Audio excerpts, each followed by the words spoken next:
Hello friends, welcome back to my channel. তোমরা সবাই কেমন আছো? আশা করছি খুব ভালো আছো, আমিও খুব ভালো আছি। তো আজকের ব্লগটি হচ্ছে ঘোষবাড়ি পরিদর্শন করা।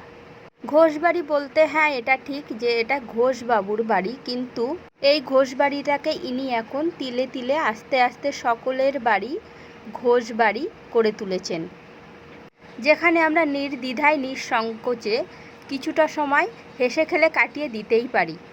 এই যে সকলের বাড়ি ঘোষবাড়ি, এইখানে যদি কেউ মনে করে যে একটা দিন পুরো কাটাবে, তাহলে একটা দিনের মধ্যে একটা মানুষের যা যা কিছু প্রয়োজন আছে সমস্ত কিছুই সেই মানুষটা এই ঘোষবাড়ি থেকেই উপভোগ করতে পারবে। তার জন্য তাকে কোনো কিছুর জন্যই তাকে বাইরে যেতে হবে না। কেন এই কথাটা আমি তোমাদেরকে বললাম সেটা তোমরা ভিডিওটা কন্টিনিউ করলেই বুঝতে পারবে। দেখো বন্ধুরা, এই ঘোষবাড়ির মধ্যেই ঘোষবাড়ি শপিং মল তৈরি হয়েছে। এইখানে অন্যান্য শপিং মলের সাথে কম্পেয়ার করলে অনেক ভালো ভালো কালেকশান এইখানে অনেক রিজনেবল প্রাইসে পাওয়া যায়। দেখো, তোমরা নিজেরাই দেখতে পাচ্ছ শপিং মলটা কতটা বড় আর সুন্দর করে ডেকোরেশন করা আছে।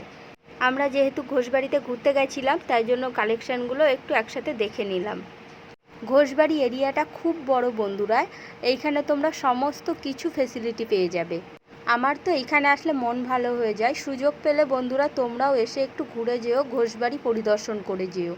আশা করছি তোমাদেরও ভালো লাগবে।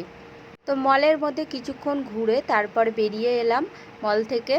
মলের মধ্যে কিছুক্ষণ ঘুরে এনার্জি লস হয়ে গেছে, তাই জন্য আমার বর চা আনতে গেছিলো চা খাবে বলে।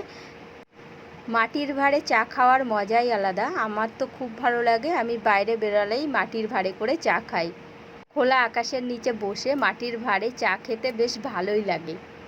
তো যাই হোক বন্ধুরা, বসে মস্তি করে চাটা খেয়ে নিয়ে আবার বেরিয়ে পড়লাম ঘুরতে। তোমাদেরকে বললাম না, এই ঘোষবাড়ি এরিয়াটা অনেক বড়, এখানে সারাদিন ঘুরলেও ফুরাবে না। তো দেখো বন্ধুরা, এইখানে একটা সুন্দর কটেজ মতো করেছে। এইখানে কি করে, এইখানে সবাই এসে বার্থডে সেলিব্রেশন করে, ভালোই বেশ। তো এবার দেখো, আমার বর গোপাল ভাঁড়ের থেকে মিষ্টি তুলে খেয়ে নিল আর চেষ্টা করছিল গোপাল ভাঁড়ের থেকে মাছটাকে কেড়ে নেওয়ার জন্য, কিন্তু গোপাল ভাঁড়ের থেকে মাছ নিয়ে নেবে কার সাধ্য আছে, ওনার যা বুদ্ধি। এবার দেখো বন্ধুরা, বাচ্চাদের এন্টারটেনমেন্টের জন্য এখানে তোমরা সমস্ত কিছুই পেয়ে যাবে। আর শুধু বাচ্চাদের এন্টারটেনমেন্টের জন্য নয়, বাচ্চা থেকে বুড়ো যেই এইখানে আসবে কেউ বোরিং ফিল করবে না। জায়গাটা এত সুন্দর বন্ধুরা।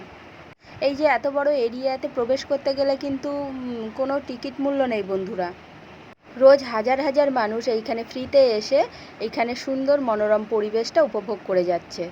এইখানে দেখো একটা মিনি চিড়িয়াখানাও বানিয়েছে।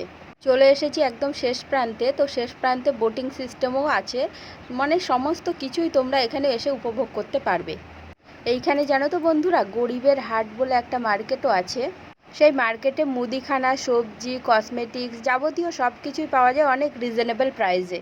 তোমরা কখনো সুযোগ পেলে আমাদের বসিরহাটে সকলের বাড়ি ঘোষবাড়িতে এসে অবশ্যই ঘুরে যেও, আশা করছি ভালো লাগবে। দেখো, রাত্রে সকলের বাড়ি ঘোষবাড়ি লেখাটা কত সুন্দর লাগছে। তো যাই হোক বন্ধুরা, ঘোষবাড়ি পরিদর্শন করে আমার তো খুব ভালো লাগলো, আর আমি চেষ্টা করলাম তোমাদের সামনে যতটা সম্ভব তুলে ধরার।